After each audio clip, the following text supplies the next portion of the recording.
이렇게 한 번 더 기회가 주어진 것은 참 하나님의 은혜라고 생각을 하고요. 욥기 5번 이제 설교를 하고 난 다음에 6번째 한 번 더 기회가 주어진다면 42장 마지막 부분을 좀 다루면 좋겠다는 생각을 이제 했었어요. 근데 수련회 집회가 5번이니까 그래서 무슨 기회가 있겠지 나중에 이제 그러는데 한 목사님이 이번 주 뭐 특별한 일 있으세요? 그래서 없는데요. 그랬더니 혹시 그러면 한번 오셔서 욥기를 총 정리해달라고 그렇게 하셔가지고 제가 이제 흔쾌히 받아들였죠. 왜냐하면 제가 마지막 부분을 이제 해야 되는 이제 그 생각이 있었으니까요. 욥기의 주인공은 뭐 우리가 생각하지 않아도 욥이라고 알고 있습니다. 그런데 이제 제가 첫 번째 강의에서 욥기를 그럼 누가 썼을까요? 제가 질문했잖아요, 그렇죠? 그리고 아마 제 생각에는 모세가 쓴 것 같다라고 이제 조목조목 설명을 해드렸습니다. 그 제 생각뿐만 아니라 유대인의 전통적인 관점은 모세가 쓴 거예요. 예, 탈무드도 그렇게 보고 있고요. 근데 궁극적으로 이 욥기의 저자는 모세라기보다는 그 누구라기보다는 하나님이시죠. 하나님께서 이 욥기의 내용을 쓰셨다고 믿습니다.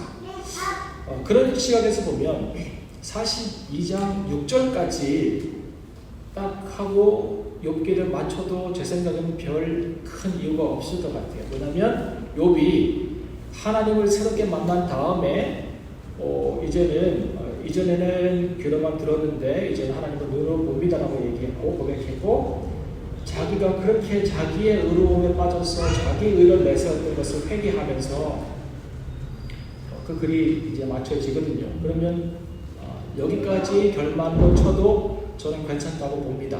그런데 왜 7절부터 17절까지 욥이 기한을 다 채워서 죽었다는 내용까지 기록하고 있을까 생각을 좀 해보았습니다.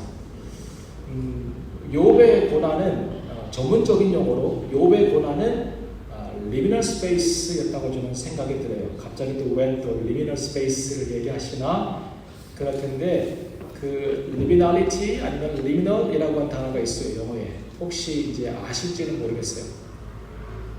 이 liminal space 할 때 liminal 아니면 liminality 할 때 이 동사에 아니면 명사에 어근이 되는 라틴어 단어가 있어요. 그거 뭐냐면 리멘입니다. 리멘이라는 단어가 있어요. 이 리멘이라는 단어의 뜻은 문지방이라는 뜻이에요. 문지방. 그러니까 제가 보건데 욥의 고난은 욥이 약간의 시간을 이 문지방에서 보내는 시간이라고 저는 생각이 들어요.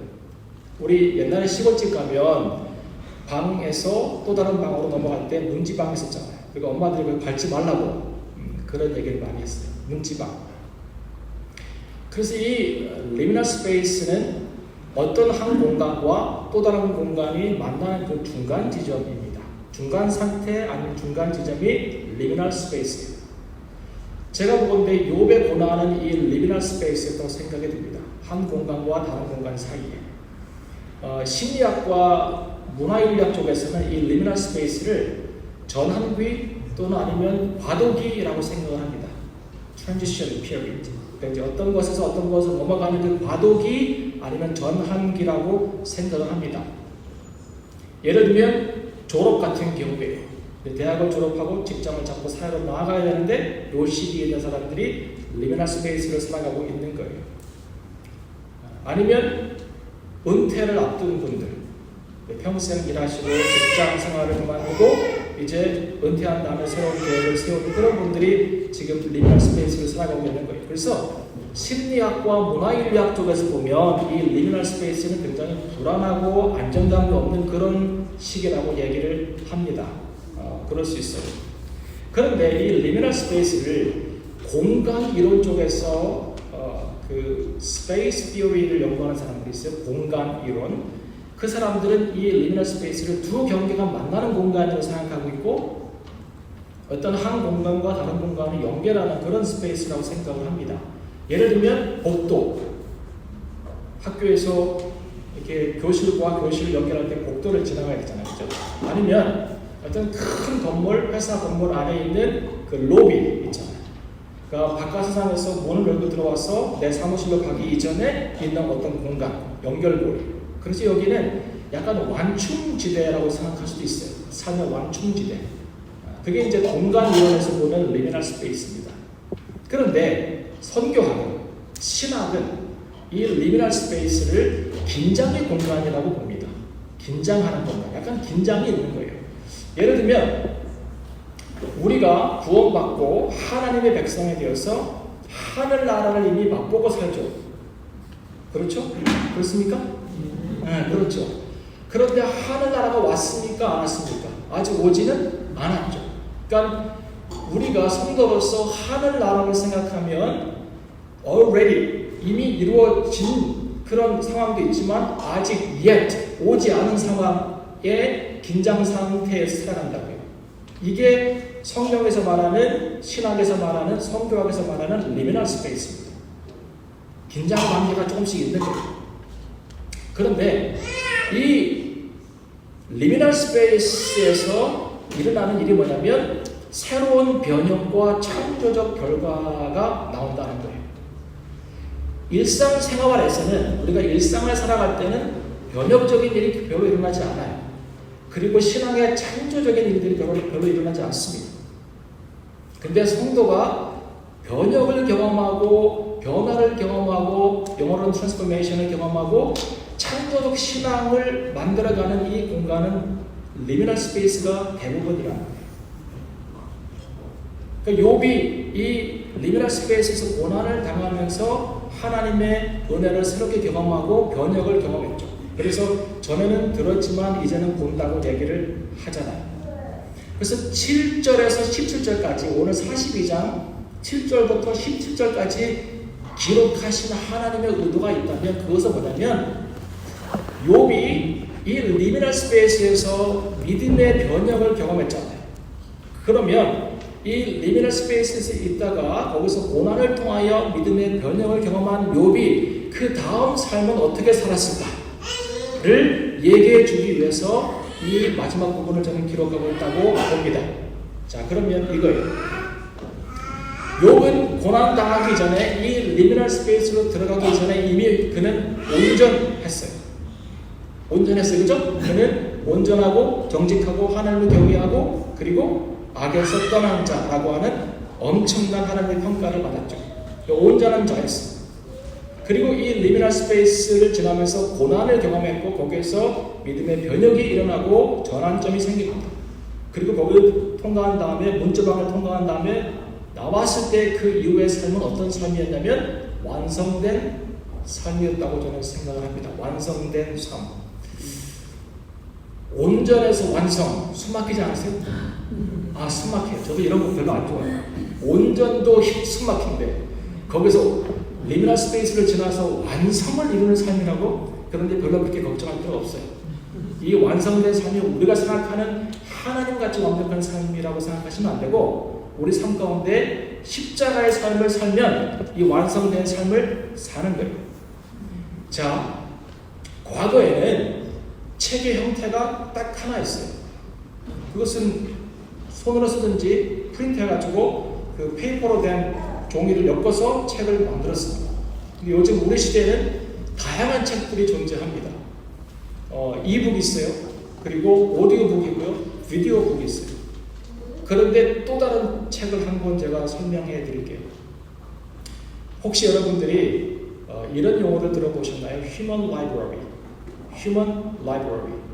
제가 많은 걸 소개해 드려요. 그죠? 여러분들에게 Human Library.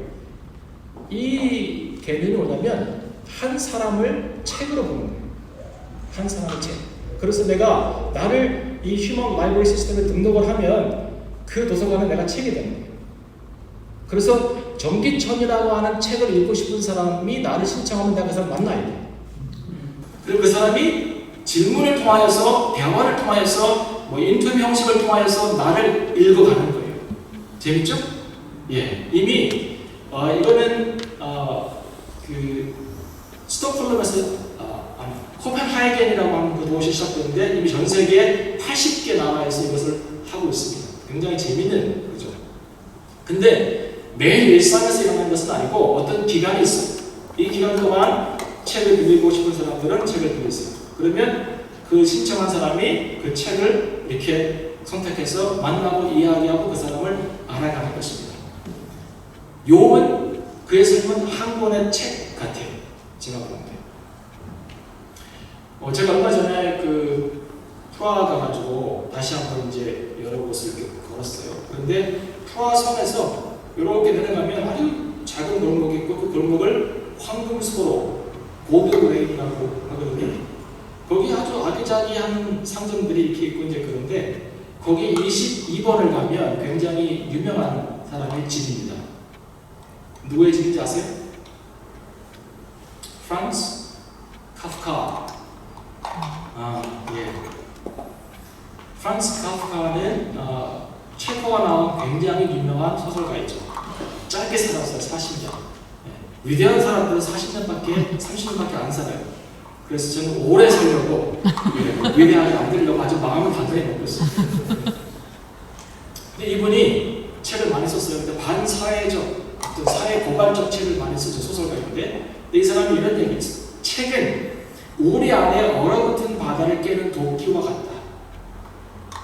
누구나 인생을 살아가다 보면 얼음이 되는 순간들이 있다는 거예요. 제가 얼음이 되는 순간들을 말씀드렸죠. 지난번 설교하면서 얼음이 되는 순간들이 있어요. 엄청난 사건을 경험하면서 감정이 상하고 마음이 상하고 내 영성이 떨어지고 그래서 얼어붙은 바다같이 여러분 바다가 얼려면 얼마나 추워해요. 그 혹독한 인생의 쓴맛을 보면서 시련을 겪으면서 자기 마음이 감정이 영성이 얼어붙은 그런 상태로 살아가는 사람이 많다는 거죠. 그런데 책은 그런 얼어붙은 바다 같은 우리의 마음을 깨는 도끼와 같다는 거예요. 오늘 이 욥기 마지막 부분은 욥이 살았던 마지막 인생의 챕터인데, 믿음의 챕터인데, 저는 여기에서 우리의 얼어붙은 마음 그리고 얼어붙은 세상을 살아가고 있는 우리 21세기 그리스도인들에게 마치 도끼로 그것을 깨는 것 같은 놀라운 능력의 말씀이 이 안에 있다고 믿습니다. 제가 이제 완성된 신앙의 두 가지 요소를 말씀드릴 거예요. 여러분 이거 새로운 거 아니에요. 완성된 신앙의 두 가지 중요한 요소. 하나는 용서입니다. 용서. 자신에 대해서 악하게 행동했다. 처음에는 와서 그를 정죄하고 회개하라고 권면했던 그 사람들이 나중에는 그를 뭐라고 해요? 교만하다고 하고 하나님도 모른다고 그렇게 하고 마지막에는 짓지 않은 죄까지 막 나열하면서 그를 괴롭혔던 그 친구들을 위해서 욥이 기도를 합니다. 8절의 내용이 그 내용입니다. 8절을 잘 보시면 여러분 용서의 두 주체가 나옵니다. 용서의 한 주체는 하나님이세요. 그러니까 하나님은 용서의 궁극적인 주체이시죠. 그래서 하나님께서 그들에게 뭘 하라고 하십니까? 번제를 드리라고 하십니다. 이 번제가 뭐냐면 자기들이 하나님께 대해서 욥에 대해서 잘못했던 것을 고백하고 용서를 받는 그 도구입니다. 그래서 하나님께 번제를 드려서 용서함을 받으라고 얘기합니다. 근데 이것은 용서의 전제예요. 용서의 전제. 용서의 전제가 있고요. 용서의 완성이 있습니다. 전제 조건은 형성됐지만 완성이 안 되면 용서가 되는 거 안 되는 거예요? 안 돼요. 자, 그래서 그들이 와서 욥 앞에서 번제를 드렸어요. 그래서 하나님께 용서를 구했고 그리고 용서를 받을 수 있는 전제를 깔아놨어요. 그런데 용서의 완성은 누가 해주는 거예요? 욥이. 자, 이거 굉장히 중요한 개념입니다. 그래서 용서의 주체는 두 분이 계신데 궁극적으로 하나님이지만 용서의 완성은 욥이 그들을 용납하고 용서해 주는 거예요. 그래서 욥이 기도할 때 그들이 용서를 완전히 받습니다. 이 말씀을 끝에 부분을 읽으면 이 내용이에요. 내 종 욥이 너희를 위하여 기도할 것이다. 그가 그렇게 하지 않으면 라빌티라고 하는 히브리 단어가 그 사이에 있어. 라빌티. 그렇지 않으면 너희의 우매한 행동대로 내가 갚을 것이다. 이거예요. 굉장히 중요한 용서의 개념입니다. 요한복음 20장 23절에 보면 이런 말씀이 있어요. 너희가 네 죄든지 사하면 사하여질 것이요 네 죄든지 그대로 두면 그대로 있으리라. 누가 우리에게 잘못했을 때 그 잘못한 사람을 내가 용서하면 그 용서를 하나님께서 받으시고 그 사람이 용서가 되는 거예요. 그런데 그 죄를 그대로 내가 놔두면 아무리 그 사람이 하나님께 용서를 구해도 용서가 될 수 있어요? 없어요? 성경적으로 보면 되기 쉽지 않다는 거예요. 예외는 있을 수 있어요. 영화 밀양을 보면 보셨나요? 영화 밀양? 예. 그 내용을 보면 비슷한 내용이 있잖아요.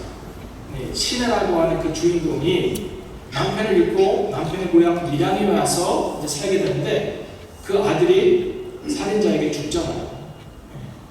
그리고는 이제 엄청난 사명의 고난이 와서 이 여자가 그걸 어떻게 해결할 수 없어가지고 기독교에 신앙을 접하고 그 신앙 안에서 하나님을 만나고 예수를 만나보다 보니까 용서의 개념이 생긴 거예요. 그래서 많은 신앙의 어떤 단련 이후에 이 사람을 용서하기로 결단을 하고 찾아가잖아요. 그래서 어렵게 만나가지고 한 얘기가 뭐냐면 내가 당신을 용서하기로 결단을 했습니다. 그러면 이 사람은 감사합니다라고 이것을 말해야 되는데 그렇지 않고 나는 이미 이 안에서 하나님을 만나가지고 용서를 받았다는 거예요. 여기에 이 주인공이 완전히 돌아버렸죠. 이거는 기독교인들이 갖고 있는 용서에 굉장한 큰 오해를 지적하고 있는 그런 영화라고 저는 봅니다. 용서의 전제는 우리가 하나님께 기도하면서 깔아놓는 거지만 내가 잘못한 상대에게 가서 잘못하다 용서를 구하고 그 사람이 용서를 받을 때 용서가 완성되는 거예요. 기본적으로. 그렇지 않은 경우도 있을 수 있어요. 왜냐하면 예를 보세요. 내가 용서를 구해야 될 사람이 죽었어. 그럼 어떻게 할까요? 이거는 하나님의 자비와 은혜에 맡겨야 돼요. 그러나 살아있고 내가 잘못한 사람이 여기 있을 때에는 그럴 때에는 하나님께 용서를 구하고 그 사람에게 가가지고 용서를 구해서 용서를 받는 것이 굉장히 중요합니다. 이 용서의 삶을 욥이 살았습니다. 그런데 더 놀라운 것은 뭐냐면 10절에 보시면 욥이 그 벗들을 위하여 빌매 기도하네요. 기도하니까 여호와께서 욥의 공경을 돌이키시고 자, 이것은 굉장히 또 재미있는 중요한 이야기입니다. 그 욥의 친구들이 번제를 드림으로 용서의 전제를 깔아놓고 욥에게 와서 기도를 부탁했을 때 욥이 기도해 줌으로 그들이 회복이 되었죠. 용서를 받았죠. 자, 이제 그들은 해결되었어요. 근데 여전히 욥은 아직도 회복이 안 되었어요. 재밌게요. 그런데 욥이 그 친구들을 용서하는 기도를 했을 때 욥도 회복이 되기 시작을 합니다. 굉장히 중요한 원리 아닙니까? 욥의 회복이 하나님을 새롭게 만나고 하나님을 눈으로 보는 그 시점에서 시작된 게 아니라 여전히 그 사람들 향한 냉랭한 얼어붙은 마음을 가지고 있을 수도 있습니다. 그런데 그것을 하나님께 맡기고 그들을 위해서 기도하기 시작할 때 이거는 코제이션입니다. 코빌레이션이 아니에요. 코제이션이 반드시 원인과 결과가 연결되는 그런 히브리 단어입니다. 그가 하나님께 기도할 때, 기도를 시작했을 때 그가 회복되는 놀라운 은혜를 경험합니다. 자, 메시지는 이거예요. 여러분, 우리가 인생을 살아가면서 정말 우리에게 잘못한 사람들을 용서하기가 쉽지 않습니다. 근데 용서하지 않으면 내 마음이 얼어붙은 바다와 같아요. 그래서 생각해보세요. 바다가 꽁꽁 얼어붙었는데 거기에 배가 한 척 있는 거예요. 그 배가 나예요. 나아갈 수가 없어. 앞으로. 네. 거기에 꽁꽁꽁 묶여가지고 어떻게 운신도 못하고 할 수 없는 거예요. 어떻게 해야 돼요? 그 바다를, 얼어붙은 바다를 깨야 되는 것이죠. 그게 용서의 능력입니다. 욥이 친구들을 용서하고 그 친구들을 용서하는 기도를 했을 때 자기도 회복이 되는 놀라운 것을 경험합니다. 그래서 완성된 삶의 첫 번째 중요한 원인은 용서예요. 여러분 가족 안에서든지 교회 안에서든지 여러분의 관계 안에서 누구든지 용서를 해야 되거나 내가 용서를 드려야 될 대상이 있으면 여러분 이번 주 안에 했으면 좋겠어요. 그래서 여러분 안에 얼어붙은 마음들을 녹여가면 좋겠습니다. 두 번째 화해입니다. 화해. 용서와 화해. 이제 우리가 읽지 않았지만 11절 보세요. 이에 그의 모든 형제와 자매와 및 전에 알던 자들이 다 와서 그 집에서 함께 식물을 먹고 여호와께서 그에게 내리신 모든 재앙에 대해서 그를 위하여 슬퍼하며 위로하고 각각 금 한 조각과 금고리 하나씩 주었더라 라고 이제 성경을 기록합니다. 과거에 욥을 비판하고 정죄하고 떠났던 친구들 가족들 다시 모입니다. 누가 한 일이에요? 욥이 그들 다시 이렇게 불러 모아서 자기 식탁으로 초대한 것이죠. 고대 근동에서 욥이 살았던 고대 근동에서 식탁 교제란 관계 안에서 친밀함을 의미하고 한 공동체 되었음을 인식하는 그런 의식이었습니다. 이것은 그냥 밥을 먹는 것이 아니라 의식이었습니다. 자기를 무시하고 비판하고 정죄하고 떠나는 사람들을 다시 불러서 그들을 용서하고 화해를 했다는 의미입니다. 이 식탁 안에는 아마 욥의 부인도 포함되었을 것 같아요. 제가 말씀드리죠. 여러분 화해가 왜 훌륭한지 아십니까? 화해가 왜 훌륭한가요? 화해는 용서에서 한 걸음 더 나아가는 거예요. 용서는 하나님의 명령이에요. 여러분 반드시 용서해야 돼요. 용서받아야 하고 용서는 명령이에요. 근데 화해는 선택의 조건입니다. 하나님께서 그랬잖아요. 너희가 용서하면 나도 용서할 것이고 용서하면 나도 너희를 용서하지 않으리라. 용서는 하나님께 내가 용서받기 위해서 반드시 해야 될 중요한 명령이에요. 근데 화해는 그렇지 않아요. 화해는 선택이고 한번 용서한 다음에 고려해 봐야만 되는 그런 어떤 내용이지 화해는 명령은 아닙니다. 근데 욥은 거기까지 실천을 하고 있는 거예요. 로마서 12장에 보면 하나님께서 너희가 할 수만 있으면 모든 사람으로 더불어서 화평하라고 했어요. 화해하라는 것이에요. 그리고 악에게 지지 말고 선으로 악을 이기라 그랬습니다.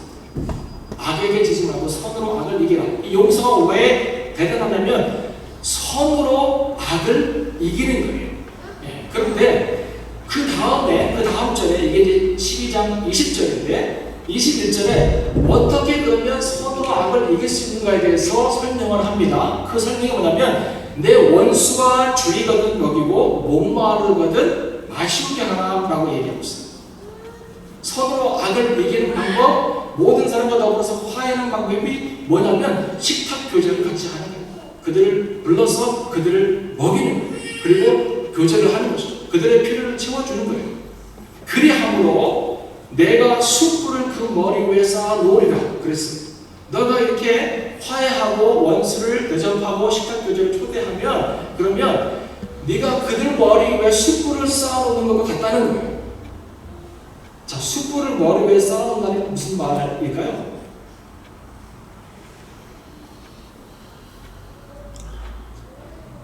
이게 이제 로마서 12장이니까 대부분의 사람들이 이 숯불을 머리 위에 쌓아놓는다고 하는 이 표현을 로마 시대의 풍습과 관습을 찾으려고 노력을 해요. 근데 그건 틀린 거예요. 왜냐하면 이 말씀은 바울이 그 시대의 풍습에서 나온 얘기를 한 것이 아니라 잠언 25장 21절 22절을 인용한 거예요. 여러분 성경 있으면 찾아보세요. 지금 저는 넘어갈게요. 아니 집에 가서 읽어보시든지 잠언 25장 21절에서 22절을 인용한 것입니다. 이것은 로마 시대 때 유행했던 관습이나 어떤 문화가 아니라 고대 근동의 문화였고 관습이었어요. 특별히 애굽의 문화입니다. 애굽의 문화. 애굽에서는 잘못한 사람이 회개를 해야 되는 사람이 용서받을 자를 만나러 올 때 그 머리 위에 숯불을 이고 왔대요. 그래서 그냥 오지 않고 숯불을 그 위에 이고 온 것이죠. 왜 그랬을까요? 네가 나를 용서하지 않으면 신의 진노가 내 머리 위에 머물러 있다는 거예요. 그래서 용서해 달라는 거예요. 용서해 달라. 선으로 악을 이기는 게 쉽지 않죠. 그런데 이렇게 화해를 실천하고 그리고 그 나에게 악행을 했던 힘들게 했던 그 사람들을 오히려 용서할 뿐만 아니라 더 나아가서 그들에게 먹을 것을 주고 그들의 필요를 채워주는 이 엄청난 파워풀한 삶이야말로 신앙의 완성이라고 볼 수 있습니다. 자, 욥은 완전했어요. 온전했어요. 도덕적으로 흠이 없는 사람이었어요. 자기 의를 위해서 열심히 살았던 사람이에요. 이것은 신앙의 개인적인 영역입니다. 우리가 경건하게 살려고 노력하고 성경을 읽고 기도하고 하나님의 뜻을 실천하며 의로운 삶을 살려고 하는 것은 신앙의 개인적인 영역이에요. 이렇게 살아야 합니다. 그런데 이 욥이 온전한 삶을 지나서 리미널 스페이스에서 고난을 경험하고 나온 다음에 완성된 삶을 살아갈 때는 용서와 화해의 삶을 살아가는데 용서는 관계의 회복이고 화해는 공동체의 회복입니다. 뭐예요? 신앙이 공공의 영역으로 나아가고 있다는 거예요. 이 발전을 잘 보시겠습니까? 제가 하고 싶은 얘기를 잘 들으시고요. 얼마만큼 우리가 내 개인의 삶 속에서 신앙생활의 중요성과 영향력을 받고 있습니까? 나와 하나님, 이 사이. 근데 성경은 그렇고 그것이 완성된 신앙이라고 얘기하지 않아요. 우리의 신앙에 공공성이 있음을 믿습니까? 내 신앙은 내 것이에요? 예, 내 것이죠. 그런데 내 구원이 오직 나를 위한 것입니까? 우리 교회가 오직 우리를 위한 것입니까? 아니에요. 신앙에는 개인의 영역도 있고 공적인 영역이 있습니다. 근데 우리가 이 리미널 스페이스, 고난과 아픔과 그래서 신앙의 다음 챕터로 넘어가는 성숙이 없으면 그러면 우리의 신앙은 개인적인 영역, 사적인 영역에 머물러 있으면서 내가 잘하고 있다고 하는 교만에 빠지게 됩니다. 욥이 완성된 신앙을 살아간다고 하는 증거는 용서와 화해인데 이것을 통하여서 신앙의 공적인 영역을 지금 살아가고 있는 것이에요. 여러분, 완성된 신앙, 그 욥이 보여줬던 이 용서와 화해가 왜 중요하냐면 단순히 그냥 용서하고 살았더라, 뭐 관계를 회복했다더라 이 정도가 아니라 몇 가지 이유가 있어요. 첫 번째로는 이거는 그 당시에 용서하고 화해하는 것은 그 당시에 있을 수 없는, 거의 있을 수 없고 행해지지 않는 그런 countercultural life였어요. countercultural. 이 단어는 굉장히 중요합니다. 반문화적인 행동이었다는 거예요. 다시 말하면 많은 사람들이 실천하고 많은 사람들이 따르고 많은 사람들이 그렇게 쉽게 해냈던 그런 전반적인 사회적 풍습과는 다른 모습을 욥이 보여주고 있는 거라는 거예요. countercultural life. 그리스도인들은 이 삶을 살아야 해요. 왜 그러냐면 이 당시에는 고대 근동은 개인의 명예가 굉장히 중요한 시대였어요. 가문의 명예가 굉장히 중요한 시대였어요. 그래서 내 명예가 땅에 떨어지고 실추되었으면 그것을 다시 회복하기 위해서 끝까지 투쟁하는 시대가 이 시대였다 이 말입니다. 오히려 나를 괴롭히고 힘들게 하고 우리 가정과 가문과 나에게 해를 끼치는 사람을 용서하고 화해하는 것은 나약한 모습이고 무기력한 모습으로 이해되는 그런 시대였어요. 그런 시대에 용서와 화해를 합니다. 여러분 보세요. 우리가 이제 고엘이라는 단어를 계속 듣잖아요. 욥기에서 들었고 룻기에서 들었고 이 고엘이라는 단어를 잘 보면 레위기에서 25장을 쭉 보면 이 고엘이라는 단어가 구원자라는 뜻인데 이 구원자의 개념이 어떤 개념과 연결되냐면 어떤 개념과 연결되는지 아세요? 복수자와 연결됩니다. 내가 억울한 일을 당하고 내가 어떤 다른 사람한테 내 권리를 침해당하고 그랬을 때 나를 위해서 복수해 줄 수 있는 더 강한 자, 능력 있는 자의 개념이 고엘이에요. 심지어 이 고엘도 구원자라는 개념 자체도 복수자, 더 힘든 자가 나의 원한과 아픔을 이렇게 치유해주고 갚아줄 수 있는 자로 이해되는 것입니다. 심지어는 다윗도 시편 23편에서 주께서 내 원수의 목전에서 내게 상을 베푸시고 이것을 사모하고 그것을 기뻐하고 살았다. 근데 그 엄청난 신앙의 인물인 다윗도 원수를 자기 식탁에 초대해서 같이 밥을 먹는 이 식탁 교제와 화해와 용서의 개념을 아직 생각을 못하고 있다고 생각이 들어요. 이것이 그 고도의 근동의 문화적 관습이었고 행동이었어요. 그러니까 용서하고 화해한다? 쉽지 않아요. 쉽지 않아요. 오히려 그 친구들을 책망하고 너희의 부족함을 이야기하고 많은 사람들이 자기를 의를 더 높이는 것이 그 시대의 문화였다 이 말입니다. 또 한 가지 용서와 화해가 반문화적인 행동력이 어려웠던 것이 뭐냐면 탈리오의 법칙 때문에 그래요. 탈리오 들어보셨나요? 탈리오라는 단어는 라틴어 탈리스라는 단어에서 왔어요. 탈리스 뭐냐면 동등하다는 뜻이죠. 동등하다. 이 탈리오의 법칙이 뭐냐면 이에는 이, 눈에는 눈의 법칙입니다. 이 시대는 경제활동을 뭐로 했나요?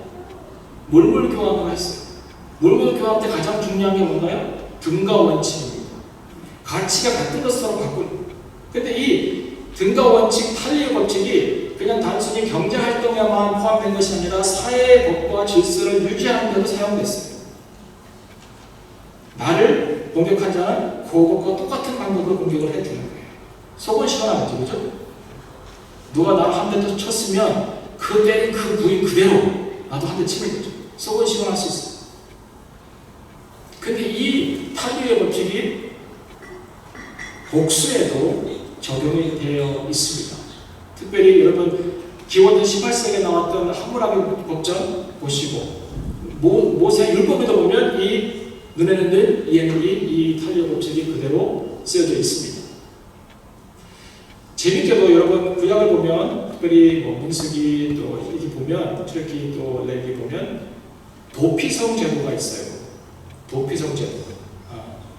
이 도피성 제도는 내가 뜻하지 않게 실수로 어떤 사람의 생명을 취했을 때 이 탈리오의 법칙 때문에 그 사람이 나를 죽일 수 있고 그 가족이 나를 죽일 수 있잖아.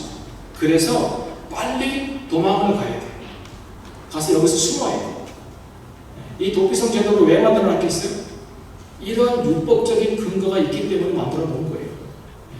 내가 실수로 사람을 죽였는데 실수 때문에 내가 죽을 수는 없잖아요. 그러니까 빨리 도망가가지고 재판이 이루어져서 내 죄가 없다고 판단될 때까지 거기에서 머물면서 보호를 받는 거예요. 그러면 재판이 진행됐는데 내가 실수가 아니고 고의로 죽였다고 하는 것이 판정되면 어떻게 해요? 그 도피성에 있는 제사장이 나를 끌어내줘요. 그래서 나의 목숨을 추구하던 그 사람들이 나를 죽일 수가 있어요. 이게 도피성 제도예요. 그 당시의 문화와 관습과 법률은 뭐냐면 이에는 이, 눈에는 늘 탈리오의 법칙을 적용하고 있었다 이 말입니다. 근데 이런 사회적 문화, 어떤 법률적 어떤 그 상황 속에서 용서했다, 내 원수를 용서했다, 나를 괴롭힌 자와 화해하고 식탁교제를 했다, 이것은 그 문화와 관습을 역행해서 다른 길을 걸어가고 있는 모습입니다. 이 카운터 컬처럴 라이프입니다.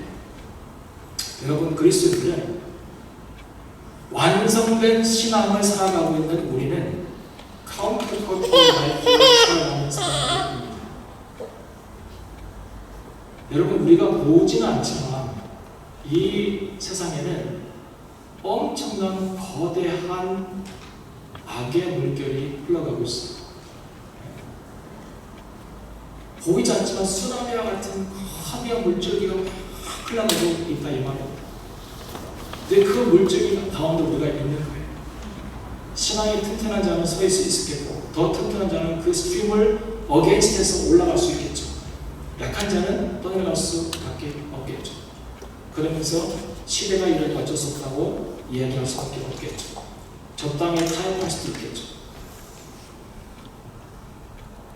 신앙의 완성을 살아가려면 이 거대한 수임을 거슬러서 하나님께서 원하시는 삶을 살아가야 합니다.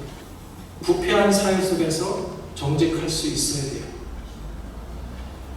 거짓말하기 쉽잖아요. 그리고 거짓말하고 금방 상황을 모면할 수 있잖아요. 쉽게 이렇게 하잖아요. 이거 거짓말하면 모든 사람이 유입될 수 있으라고 얘기할 수 있잖아요.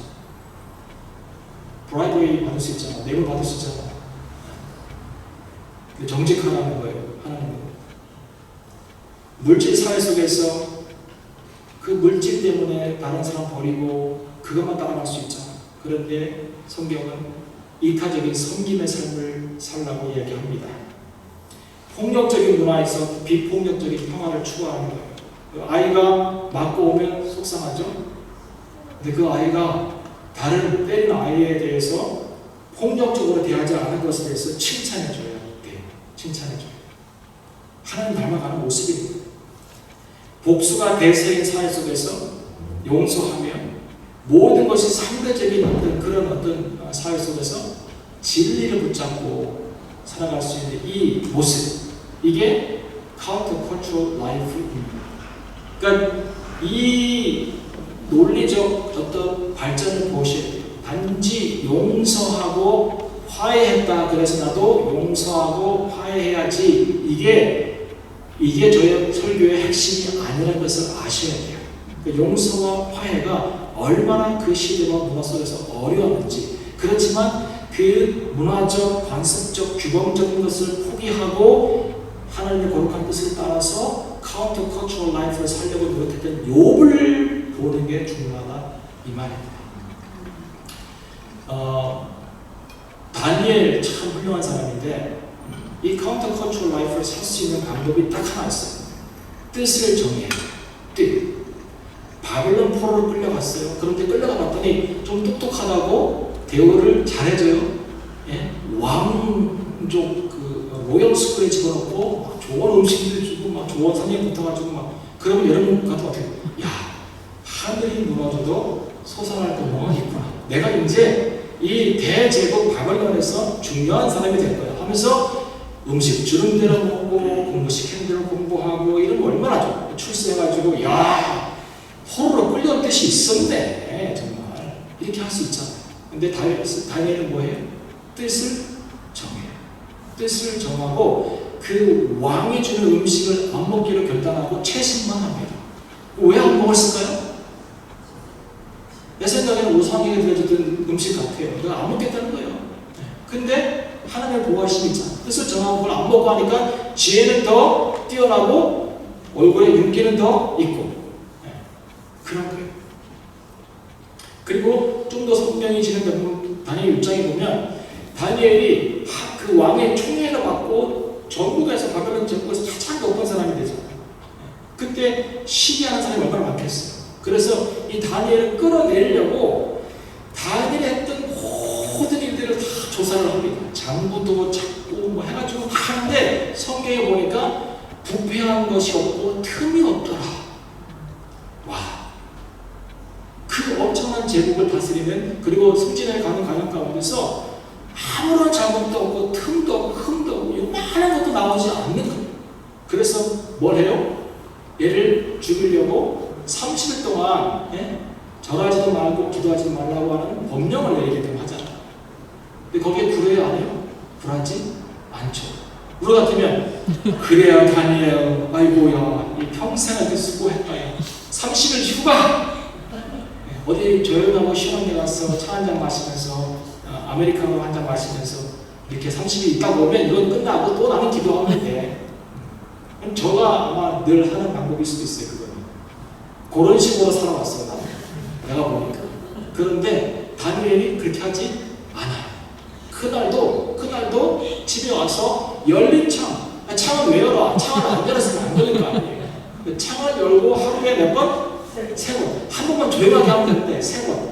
근데 그 다음 구절이 뭐냐면 예전에 하던 대로. 이게 평생의 습관인 거예요. 평생의 습관. 그러니까 막 하루아침에 결단해가지고 이제 우리 어떤 분이 끝나고 난 다음에 또 결단하라고 하는데 결단할 필요 없어요. 그냥 하면 돼. 그냥 평생을 하면 돼요. 쭉 하면서 가는 거예요. 그래서 평생에 해왔던 대로 여기서 죽으면 나는 죽는 거예요. 더 살려주시면 하나님 섬기면 되는 거예요. 그래서 뜻을 정하고 흠이 없고 정직하게 카운터 컨트롤 라이프를 살면서 타협하지 않는 신앙을 살았던 것이 다니엘입니다. 이것이 우리가 살아야 될 삶 아니겠어요? 여러분? 기독교 신앙의 핵심이 저는 뭐 많지만 그 중에 정말 중요한 부분이 마태복음 5장부터 7장이라고 생각을 해요. 여기에는 산상수훈이 있습니다. 그 산상수훈의 내용을 제가 좋은 강사는 요약을 잘한다고 그랬죠. 요약하면 카운터 커처럴 라이프예요. 이게 딴 거 없어. 카운터 커처럴 라이프. 문화를 본받지 말고 세대 본받지 말고 하나님께서 원하시는 하나님의 거룩한 뜻을 품고 그대로 살아가라고 하는 거예요. 이게. 자, 마주 보세요. 두 분이 마주 봐보세요. 마주 봐보세요. 가까이 있으면 자, 실제로 때리지 말고 앞에 있는 사람의 오른뺨을 때리려고 하면 흉내를 내보세요. 오른뺨. 오른쪽이 어디 있어요? 내 앞에 있는 사람의 오른쪽이 어디 있어요? 거기를 때리려면 두 가지 방법이 있어요. 하나는 어떤 손을 사용해야 돼요? 왼손을 사용해야 돼요. 아니면 오른손을 사용하면 어떻게 돼요? 손등으로 때려야 돼요. 네? 그죠? 자, 성경에 예수님께서 왜 오른뺨을 때리면 왼뺨을 돌려달라고 했을까요? 오른뺨을 맞으려면 상대가 왼손을 사용해야 돼요. 근데 고대 근동의 중동의 문화에서 왼쪽은 뭐예요? 왼쪽은 악한 거예요. 근데 지금 남아있는 게 뭔지 아세요? 여러분 이게 비디오면 테러가 일어나서 많은 사람이 죽었을 때 오른손을 가지고 왼쪽 가슴을 때린다고. 이거 봤어요? 중동 사람들 때리잖아. 왜 그런지 아세요? 의로움으로 악을 심판해달라는 뜻이에요. 이게. 왼쪽은 악한 거야. 왼쪽은. 그래서 이 손은 엉덩이 닦을 때만 쓰잖아요. 그 사람. 오른손은 그렇게 안 하고. 그것이 문화예요. 그러니까 앞에 있는 사람이 오른뺨을 때린다고 하면 왼손으로 때리든지 아니면 손등으로 때리든지. 손등으로 때리는 것도 굉장히 안 좋은 문화예요. 그러니까 예수님 뭐 얘기하고 계신 거예요? 카운터 컨트롤 라이프를 얘기하는 거예요. 네가 가장 모욕적인 방법으로 다른 사람들에게 당했을지라도 다른 뺨까지 내놓을 수 있는 사랑을 실천하라는 것이죠. 원수를 위해서 기도하라. 그 안에 아주 카운터 컨트롤 라이프에 대한 것이 많이 있어요. 제가 많이 적어왔는데 시간상 안 하겠어요. 문화의 흐름이 어떻든지 사회적 규범이 어떻든지 그것을 거부하고 나는 오직 뜻을 정하여 타협하지 아니하고 정직하게 살아갈 삶이 준비되어 있는가.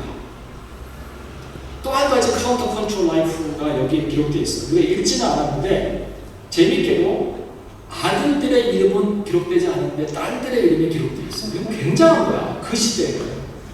그런데 더 중요한 건 뭐냐면 딸들에게도 아들들처럼 뭘 줬다고요? 재산을, 산업을 나누어 줬어.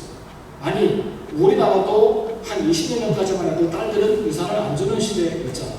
근데 이미 이 고대 근동 시대에 욥이 딸들에게도 공평하게 유산을 나눠주는 카운터 컨트롤 라이프를 산 거. 이 사람은 대단한 사람. 정말. 예. 누구한테 배우지도 않았어. 지금 막 우리가 얘기하고 있는데 성경 안에서 이제 나오는 게 막 카운터 컨트롤 라이프, 리빙 스페이스 이거를 제가 성경학을 가르치니까 배우고 얘기하는데 그 당시 이게 나오잖아. 킹덤 밸류 나오지 않은 시대. 근데 욥은 이미 그 당시에 하나님의 킹덤 마인드를 가지고 킹덤 밸류를 실천하면서 살아갔던 사람입니다. 카운터 컨트롤 라이프를 사는 거예요. 고린도후서 5장 17절. 그런즉 누구든지 그리스도 안에 있으면 새로운 피조물이라 이전 것은 지나갔으니 보라 새 것이 되었도다. 새로운 피조물이 되려면 이전 것이 지나가고 새 것이 와야 돼. 그럼 뭐가 지나가고 뭐가 오는 거예요? 두 가지 영역. 하나는 아이덴티티, 또 하나는 밸류 시스템. 이 두 가지. 이 두 가지가 완전히 새로워져야 새로운 피조물이 된 거예요. 그건 제 신학이에요. 자, 그런데 대부분 사람들은 나는 아이덴티티의 변화를 경험했습니다. 예수님 믿고 진노의 나라의 사람이 전화가 되었고, 마귀에 전해서 빛의 자녀가 되었고, 이 아이덴티티 변화를 막 얘기합니다. 죄인에서 의인이 되었고. 그런데 그 삶을 자세히 들여다보면 밸류의 변화가 왔는가? 가치체계의 변화가 왔는가? 내가 우선순위로 두고 있는 것의 변화가 왔는가라고 물어봤을 때 이 밸류 시스템의 변화가 온 사람들을 만나기가 쉽지 않습니다. 나는 왜 큰 교회 목사님들이 세상에서 제일 비싼 차를 타는지 모르겠어. 말로는 지게를 지고 나는 종이라고 하면서 나가서는 가장 비싼 정신을 부패하는 거예요.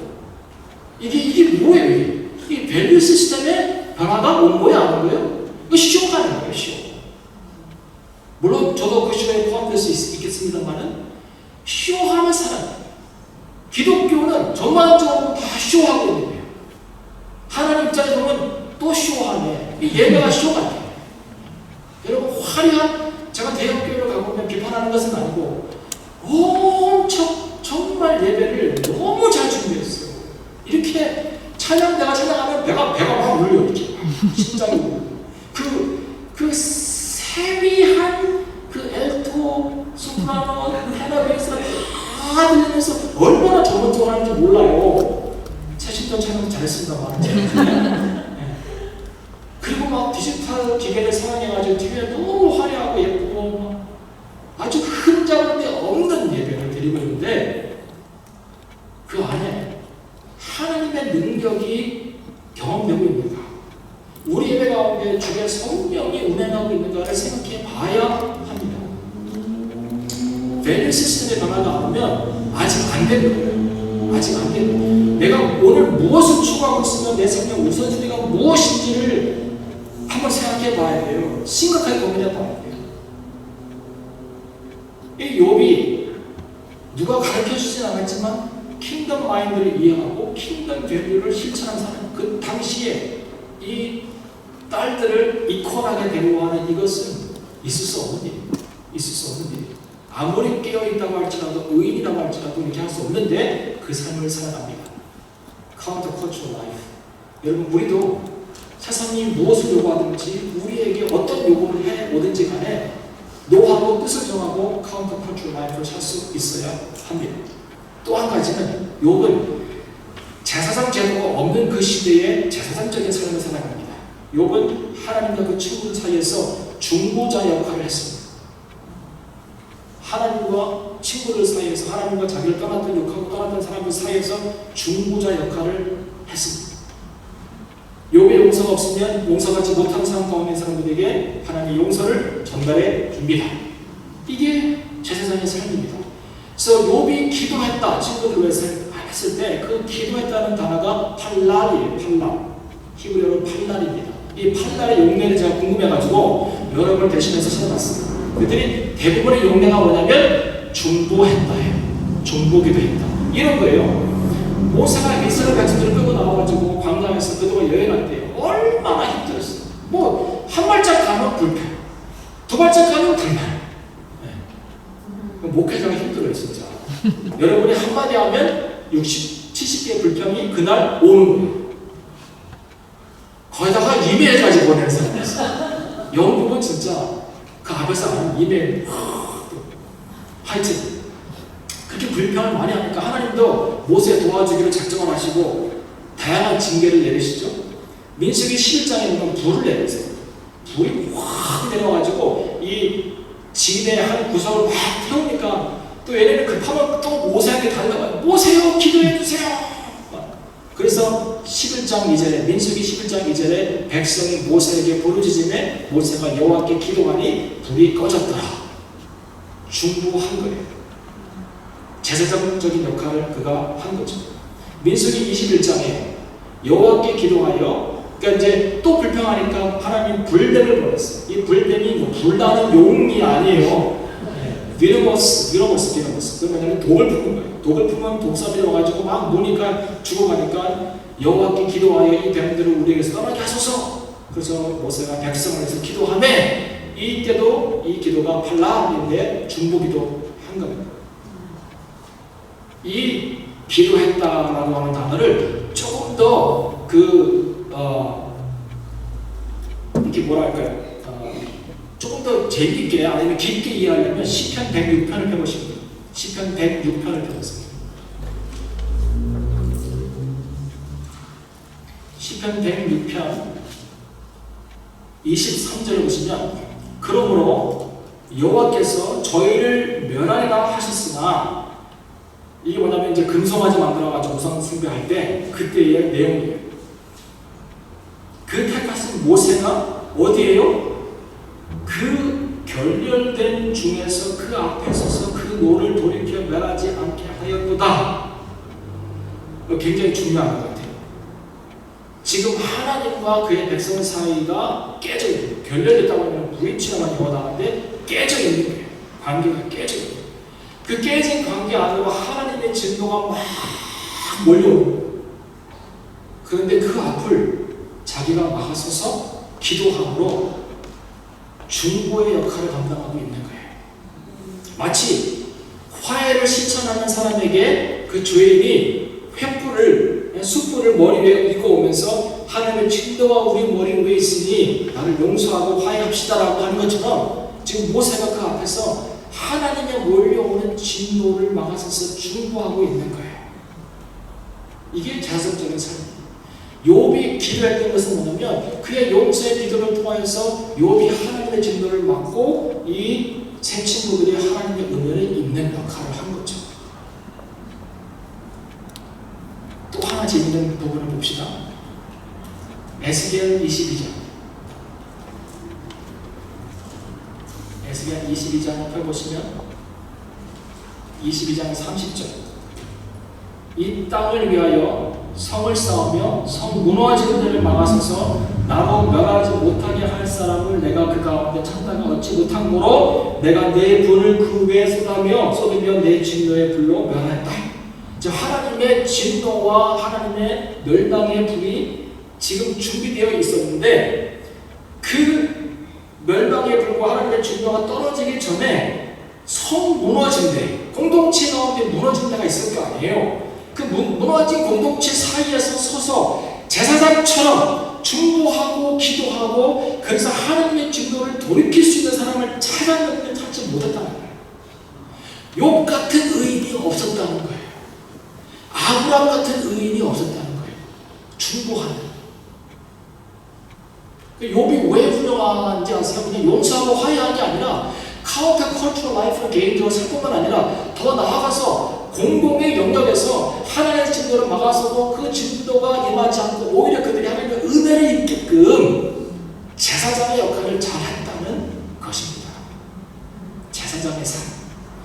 신앙의 완성은 이 두 가지라고 저는 생각이 듭니다. 신앙의 완성은 욥을 통해서 배우는 거예요. 묵상 많이 해요. 진짜.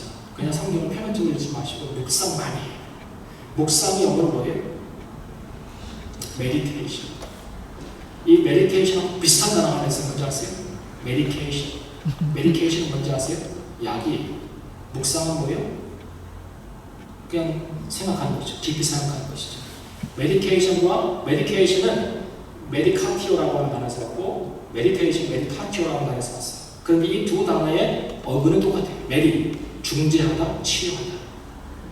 묵상하면서 치유되고 묵상하면서 더 깊이 하나님 만나. 그냥 성경을 그냥 읽는 대로 그냥 표면적으로 읽으면 안 돼요. 묵상은 깊이 해요. 묵상은 깊이 해서 생각해 보니까 신앙의 완성은 리미널 스페이스를 지나서 신앙의 완성은 이 두 가지밖에 없는 것 같아요. 결국은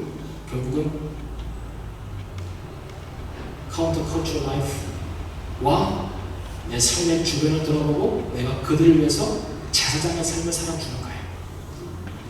가정 안에서 남편이 왕인가요? 왕입니까? 네, 왕이에요. 왜 또 거부하세요? 남편이 왕이야. 근데 부인은 제사장이야. 이 왕은 제사장 하기 나름이에요. 아내가 제사장 역할을 잘 감당해야 돼요. 여러분 가정 안에 깨진 곳이 있습니까? 성 무너진 곳이 있어요? 갈라진 곳이 있어요? 거기에 여러분이 서야 돼요. 공동체는 우리 교회 안에 완벽하지 않잖아요. 최신도 교회가 뭐 완벽하겠어요? 네. 제가 있을 때도 완벽하지 않았고 지금도 완벽하지 않고 앞으로도 완벽하지 않을 거예요. 그런데 보니까 그 완벽하지 않은 곳에 무너진 곳에 깨진 곳에 결렬된 곳에 거기에 서 있는 제사장 역할을 하는 성도가 있다는 거예요. 네. 감사하죠. 이 제사장 역할을 잘 감당하는 사람들이 많은 공동체가 좋은 공동체예요. 많이 모이는 교회가 좋은 교회가 아니라. 네, 감사하게도 최신교회는 그런 분들이 많이 계세요. 제가 보니까 찬양으로 섬기고 여러 가지로 섬기면서 이 제사장의 역할을 감당하는, 이거 목회자 얘기하는 게 아니에요. 우리는 왕 같은 제사장이에요. 우리 여러분 모두는 다. 이 제사장이 타락하면 공동체가 타락하는 거예요. 이스라엘 역사를 보세요. 사무엘의 아들 엘리 비니아스 이 사람들 보세요. 그들이 타락했을 때 이스라엘 공동체가 타락합니다. 호세아서를 보세요. 내 제사장들이 내 백성의 죄를 같이 묻고 있도다. 같이 백성들과 무지한 백성들과 제사장들 같이 그거를 묻고 있는 거예요. 여러분 제사장의 세 가지 조건이 있어요. 첫 번째가 뭔지 아세요? 자기를 거룩하게 하는 거예요. 왜냐하면 내가 거룩하지 않은 상태에서 성전에서 그것을 할 때는 어떻게 돼요? 죽을 수밖에 없어요. 그래서 성소 들어가기 전에 물두멍에서 손을 깨끗하게 씻어요. symbolic action, 상징적 의미. 제사장이 성전에 금선 오기 전에 자기를 깨끗하게 하고 거룩하게 와서 성전에서 금선을 했어요. 자기를 거룩하게 하는 거예요. 두 번째는 율법의 조항들을 다 머리에 암기하고 있어요. 율법의 조항들을 공부하고 지식으로 삼고 그것을 실천하며 내 삶 가운데 체계화시키는 내 삶의 율법이 체질화되는. 세 번째로는 제사와 절기를 잘 지켜 행함으로 말미암아 하나님과 백성 사이를 연결해주고 그들의 죄가 사해지게끔 하는 거죠. 이게 제사장의 역할이에요. 여러분들 이 삶을 살아요. 여러분 개인적으로 거룩해요. 두 번째로는 말씀이 살아서 내정화돼요. 내 안에 그냥 지식적으로 아는 것뿐만 아니라 이 말씀이 내정화돼가지고 내가 그 말씀을 살아내야 돼. 그리고 세 번째로는 여러분만 생각하지 마시고 가정 안에서 교회 안에서 공동체 안에서 이웃 안에서 이 제사장의 삶을 살아내야 하는 거예요. 이것이 신앙의 완성입니다. 반문화적인 삶을 통해서 시대를 본받지 않고 예수의 삶을 고집스럽게 따라갔던 삶, 개인의 온전함을 넘어서 관계의 회복과 공동체의 회복을 위한 제사장의 삶, 신앙의 공공성을 실천했던 삶, 이것이 바로 그의 삶이었습니다. 욥의 삶이었습니다. 욥의 완성된 신앙의 모습입니다. 자, 이것을 오늘날 우리가 갖고 있는 용어로 이해하면 21세기 살아가고 있는 우리의 용어로 이해하면 제자도라고 저는 하고 싶어요. 제자도. 예수 그리스도의 제자들인가. 그분이 어떤 삶을 요구하든지 간에 믿음으로 카운터 컨트롤 라이프를 살아가면서 제사장 역할을 잘 감당하는 것이 바로 제자의 본질입니다. 우리 시대에 얼어붙은 바다를 깨고 교회와 복음이 앞으로 나아가게 하는 도끼는 제자도밖에 없다. 제가 만약에 목회를 다시 한다면 저는 여기에 목숨을 걸겠습니다. 제자 훈련하는 게 아니고 어떻게 하면 성도들이 나와 더불어서 카운터 컨트롤 라이프를 살고 이 제사장적인 삶을 잘할 수 있게끔 도와주는 거죠. 여러분, 교회가 무너지는 이유는 세상이 악해서가 아니라 우리 스스로 무너지는 건데, 우리 스스로 무너지는 거예요. 근데 제자도의 부재라고 저는 확신합니다. 제자도의 부재. 성도는 많은데 제자가 없어요. 교회에 출석은 많이 하는데 예수를 정말 우리 시대에 카운터 컨트롤 라이프를 살면서 따라가고 있는 사람이 있습니까? 어디 있습니까? 저를 포함해서 자신있게 저요라고 얘기할 수 있나요? 찾기 힘듭니다. 교회가 물질적으로 부유해지는데 영성의 깊이는 바닥을 치고 있습니다. 물질은 굉장히 풍성해져가지고 많은 일을 하는데 영성이 없다 이 말입니다. 교회가 지식은 굉장히 많아지는데 삶으로 그것을 살아내는 것은 부족합니다. 지식의 홍수에 살고 있잖아요. 예배는 굉장히 화려해졌는데 영혼은 메말라가고 있고, 경건의 모양은 있으나 경건의 능력은 없고, 개인 구원은 굉장히 강조하지만 사회적 역할은 약해지고 있는 것이 바로 우리의 모습입니다. 마지막으로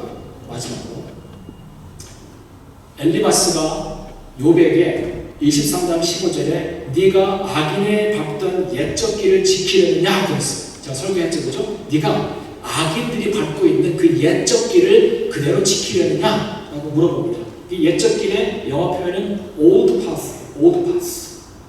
그런데 성경에는 또 다른 옛적 길 하나를 이야기하고 있어요. 마지막으로 예레미야 6장을 펴고 마치겠습니다. 예레미야 6장을 펴고 있어요.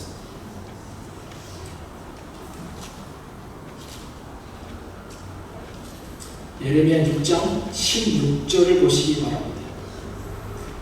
여호와께서 이같이 말씀하시되 너희는 길에 서서 보며 옛적 길, 곧 선한 길이 어디 있는지 알아보고 그리로 행하라. 너희 심령이 평강을 얻으리라 하나 그들의 대답이 우리는 그리로 행치 않겠노라 하였으며. 자, 이게 이스라엘의 멸망의 원인입니다. 이때 예적기는 오드파스, 그 캐캐놓고 나이가 빠진 그 인간이 만들어 놓은 사회적 규범과 문화가 아니라, 이런 오드파스가 아니라 여기는 영어로 뭐냐면 the ancient path. 창조 이후로 하나님께 세우신 모든 인물들이 걸어갔던 그 ancient path. 누구도 타협하지 않고 시대와 결부하지 아니하고 오직 믿음으로 말미암아 이 ancient path를 걸었던 사람들이 히브리서 11장에 나와 있습니다. 이 길을 가라. 이 길은 고난의 길처럼 보이나 힘든 것처럼 보이나 평강을 얻으리라 그랬어요. 너의 심령이 평강을 얻는 길이 바로 이 ancient path, 옛적 길이라는 거예요. 그런데 그들이 뭐라고요? 그렇지 않겠다는 거예요. 이러면 망하는 거예요. 자, 오늘 욥기를 마치면서 욥기 이제 5번의 강의를 다 했고 마지막 이 순간에 묻습니다. 여러분은 old path를 걷겠어요? ancient path를 걷겠어요? 그걸 선택해야 돼요. 신앙의 완성을 맛보고 주님 나라 가야 되지 않겠어요? 욥이 마지막 부분에 얘기하는 신앙의 완성은 딱 두 가지예요. countercultural life. 세대를 본받지 않냐고 하나님의 거룩하시고 온전하시고 기뻐하시듯이 무엇인지를 날마다 분별해서 그것을 뜻을 정하여 타협 없이 행하는 삶. 그리고 제사장의 직분을 잘 감당해서 내가 살 뿐만 아니라 내 주변도 살려내는 삶. 주변에 죽어가는 사람 살려내야 해요. 우리 가정 안에서부터 살려내야 해요. 나 때문에 죽어갈 수도 있어. 내가 행복돼야 돼. 그리고 그 사람들 살려내야 돼요.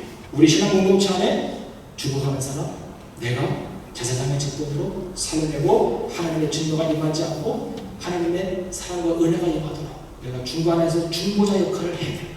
성 무너진 것에 올라가셔야 되고 결론된 곳에 서셔서 그 희생의 제사를 여러분이 스스로 드려야 합니다. 이 제사장의 삶을 살기를 축원드립니다. 기도하겠습니다. 하나님 아버지 감사합니다. 오늘까지 욥기 6편의 말씀을 통하여 우리에게 귀한 신앙의 도전을 주시니 감사합니다. 어렵지만 힘들지만 이 말씀대로 살아가기를 소망합니다. 하나님 도와주시옵소서. 예수님 이름으로 기도합니다. 아멘.